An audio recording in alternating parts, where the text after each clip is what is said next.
Thanks for coming to this webinar on integrating GitOps into your security operations. And today we're going to be showing you how LimaCharlie makes this easy. This slide makes me laugh every time I see it. It's my brother from another mother. My name is Christopher Luft. I'm one of the co-founders of LimaCharlie. I studied computer science and software engineering. I started my career as a developer in around 2007. Since then, I've mostly been working in startups, leveraging the latest and greatest technologies. Cybersecurity is such a fascinating space to be working in, and I'm just really excited to be here showcasing these new LimaCharlie capabilities today. For me, it's really the culmination of so many things we've been working towards for years. GitSync, which we'll be demoing today, really demonstrates how you can leverage the SecOps Cloud platform to move fast and scale. Joining me is Chris Botello, one of the very talented senior security engineers here at LimaCharlie. Chris, do you want to tell us a little bit about yourself? Sure, thanks. Again, as you said, my name is Chris Botello. I got my undergraduate degree in business and then ended up getting my MBA later on. Also did minor in computer science before I went down the business path, so my academic career is more like a mullet. Business in the front and lit party in the rear. I started my career as a security engineer, and since then I've actually been a pen tester, done forensics, incident response, got some large incidents under my belts, SIM engineer, SOC manager, CISO, and then I was most recently a security consultant. Throughout my career, a common issue I've seen with almost any organization is just the difficulty in scaling and maintaining their security operations. Whether it's having to buy new hardware to handle SIM logs, getting tools to talk to each other, care and feeding of the tools you already have, or just the staff to maintain, let alone enhance your organization's security operations. So I'm excited to be here because we at LimaCharlie are uniquely positioned to help both service providers and enterprises, both big and small, streamline their security operations and help them focus on detecting and responding to those security events rather than spending their time and money just keeping things up and running. So as I said at the beginning, this webinar is going to showcase LimaCharlie's new GitSync functionality and how this approach enables your security operations using GitOps. In the demo, we're going to create the configuration for a brand new tenant using our infrastructure as code generator. We're then going to take the output from the infrastructure as code generator and use it to instantiate a new tenant inside of LimaCharlie. We will then sync that tenant with a private Git repository using the new GitSync functionality. And then we're going to show you what a multi-tenant architecture looks like with GitSync and how that can be leveraged for speed and efficiency. For those folks not familiar with some of the terminology I've been throwing around, infrastructure as code is simply managing all of your infrastructure, such as servers, networks, databases, etc., using code instead of manual processes or point-and-click tools. The way we use it at LimaCharlie is to define and manage all of the security tools and infrastructure as code. All of the configuration behind your tenants, down to detection and response rules, is stored and managed through a set of YAML files. Then GitOps is storing that infrastructure as code in a Git repository to create workflows and build pipelines in a similar fashion to the way software engineers build software. It lets you take advantage of things like branching, pull requests, and provides a perfect audit trail for all the changes made. It also makes rolling back super easy if something goes wrong. It worked for IT and software engineering, and it's going to work for security. It's really awesome, and once you get a taste, there's really no going back. So with that, I'm going to pass it over to Chris. The floor is yours, sir. Thanks, Chris. To begin, I want to build out a completely new organization utilizing the infrastructure as code generator. This tool allows us to choose what options to enable within an organization so we can quickly spin up a new tenant that's configured the way we want to right out of the box. First, we're going to navigate to the IAC generator, which is available at iac.limacharlie.io. You can see here, we have a bunch of tabs on the top, and an explanation of each tab is actually below. LimaCharlie's IAC language utilizes YAML, and so you'll be able to see the YAML being generated instantly as we select each option. Now, to start, we're going to use two pre-configured templates, D for automation and detection rules. Now, I'm going to go to our extensions, and I'm going to enable the GitSync extension, which is what we're going to use for this webinar. And all we're doing here is just making sure that the extension is available within the organization. Finally, we want to make sure we're actually getting in our Windows event logs. So we'll go to the Artifact Collection tab, and we'll select Windows Event Log Streaming. This just makes sure that the Windows event logs are being sent in as part of our basic telemetry, and they get parsed through and run through the detection and response engine, just like any other telemetry that comes in. The template that we've created can actually be viewed here, and this is in our Generate Template tab. Now, we want to copy this, and we'll put it into our organization. So to do that, you just easily copy to clipboard. Now, you'll see here, I have a basic organization, and there isn't anything in it yet. So if I look at my detection and response rules, these are just the basic ones that come with all the organizations. If you look in extensions, there's nothing enabled yet. So what I'm going to do is I'm going to go to my organization settings, and I'm just going to paste in my generated template. Once I do that, click Apply Additive Changes. And you'll look and see, you can see that it's actually doing a dry run, testing out to make sure it's going to work, that there aren't any problems with it. And if you click on View Ops and expand it, you can see everything that's going to be doing within your tenant. Well, you know this is exactly what we want to do. So I'll just go down here and click Apply Configuration. As you can see, the way that IC templates are applied is additive. So it's not going to overwrite your organization. It just builds upon what's already there. So you don't have to worry that you're going to overwrite something that you don't want, or you're going to delete something that you did want. You just add to it. Now, if we look and we go to our DNR rules, you can see that, hey, we have all these rules enabled now, all these new rules that are part of it without having to actually define all of them. If I look at extensions, I can see that there are extensions enabled. The Hayabusa, Plaso, and Velociraptor extensions were enabled because of when we did the template. And then we also have our Git Sync. Now, what if I'm an MSP and I want to apply this configuration across all of my organizations at the same time? And if I want to do something just like deploy new detection and response rules or deploy lookups to everybody. Previously, it meant we would have to go to each organization and update them individually, which for some of our larger service providers takes a long time. With a new Git Sync extension, you can actually create a main organization to apply all of your customer-wide changes to, and then you configure each customer organization to automatically update their rule sets, pull in the information that you want shared across them at specified intervals. You can also do it manually if you don't want to do automatic deployment, just click a little button. Best part is because it's additive, like I mentioned before, each customer can still have their own unique detection and response rules, false positive rules, lookups, everything else. So now let's look at how that's done. To begin with, you'll need an SSH public-private key pair, a GitHub repo, and a deployment key created with the public key from that SSH public-private key pair. If you need help getting those configured, the documentation is linked in this video.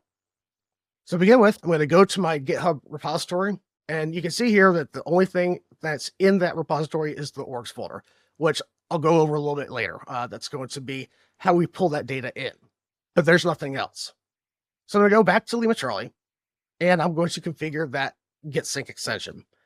We're going to need the username, the repo URL, and the private key if we're not using stored secrets. If you are using stored secrets, you just need to know the name of the secret that you're using for this. If you're pulling from GitHub, the username is going to be Git. The Git Sync extension does work with any Git-based code repository. So if you're using something like GitLab or Bitbucket, you'll just need to use the configuration that applies to your tool. So I'm going to put in here just the information we need. I will select my SSH key. And then you can grab the repository URL from the repo. If you just go to code, SSH, and this is going to be your repository URL. Let's copy it. And then we paste it into here. Now we want to select what we're going to synchronize with GitHub. Just for this demonstration, I'm going to do false positive rules, our general rules, our YARA rules, and our lookups. And that just means that I'm going to be pushing these out to that GitHub repo. I'm going to be exporting them. And finally, we select the schedule for the frequency that we want to push that data.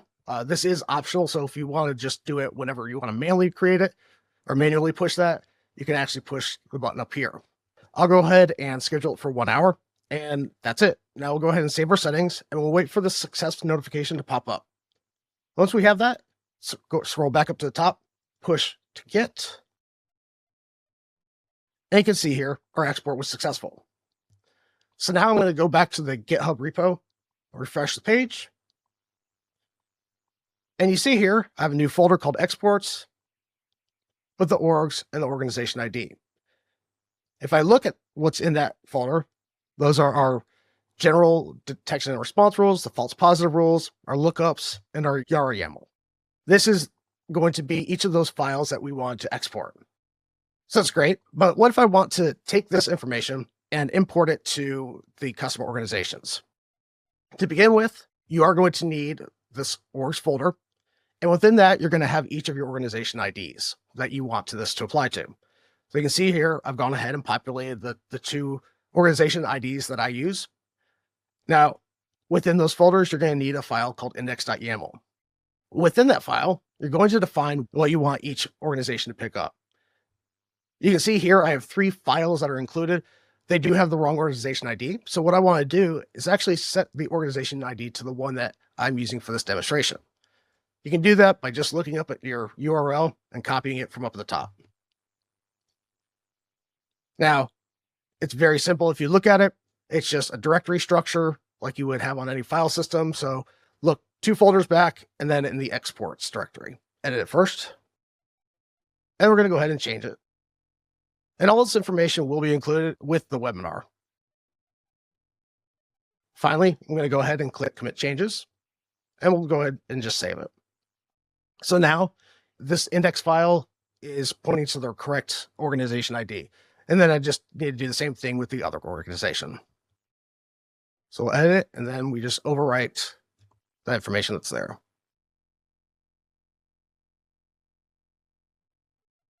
And finally, click Commit Changes, and then everything gets saved. Now, what I want to do is go to those customer organizations and configure them to pull in these new files. So again, you look here, you can see I don't have anything other than just their basic rules. Nothing really special going on. This is just a default organization. So what I want to do is go to our add-ons and configure GitSync.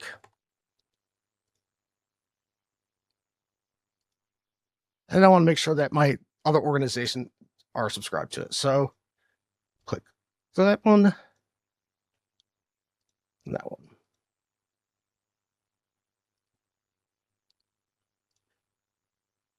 So let's go to our extensions and GitSync. And just like before, we'll do the exact same configuration, only this time we're going to configure it to pull. So this will be Git using our SSH key. Again, this is how you just grab your repository URL.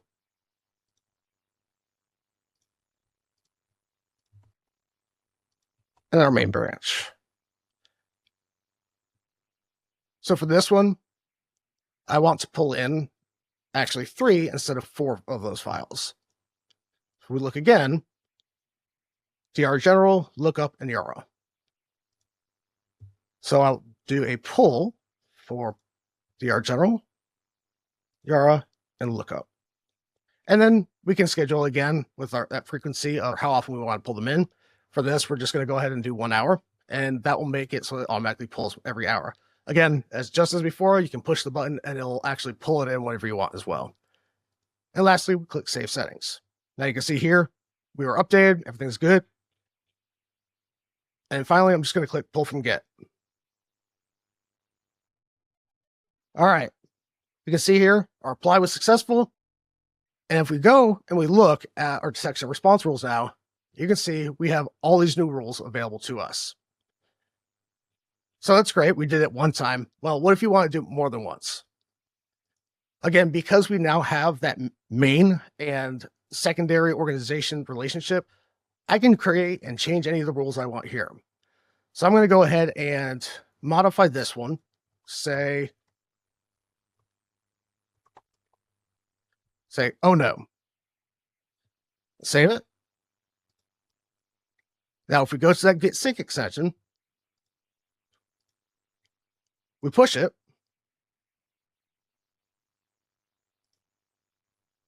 And then we can go to our customer organization. Click Pull from Git. And now with that customer organization, if we look at that alert, you can see there's what we just changed.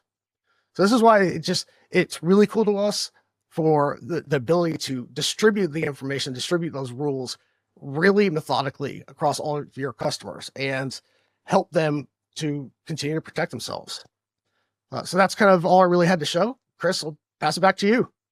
Thanks for taking us through that, Chris, and thank you to all of you that joined us today. Hopefully, we were able to convey some of what is possible when you manage all of your infrastructure as code using this GitOps approach. And before we wrap things up, I just want to leave you with a quick look at some helpful resources you can dive into right away. On the website, you can find links to everything I'm going to mention here. You can sign up for a community edition that lets you get going on the platform right away. There's no cost to it, and you can get going right now. But if you're serious about diving in, the platform's so vast and powerful, we really recommend that you book a time with one of our solutions engineers.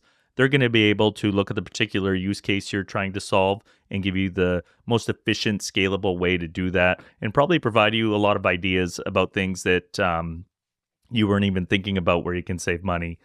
So I definitely recommend you book time with them. Some of the other resources I wanted to mention are documentation. It's open. Anybody can go look at it. It's at doc.limacharlie.io. The API doc's in there too.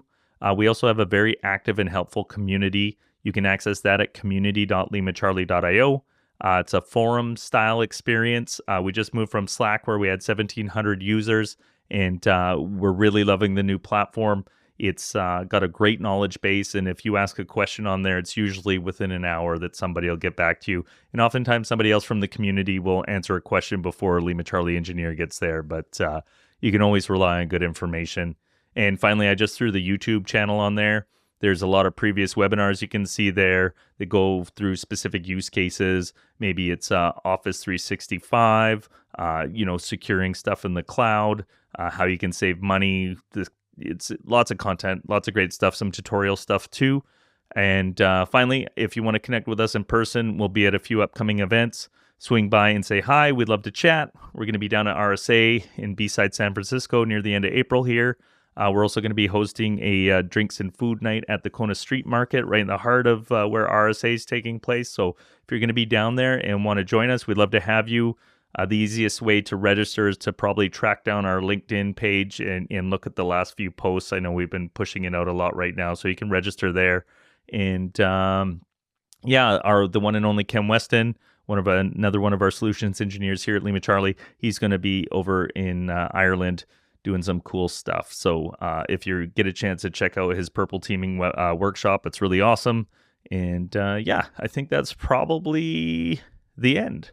So thanks again for spending time with us. We're excited to see what you build. Take care.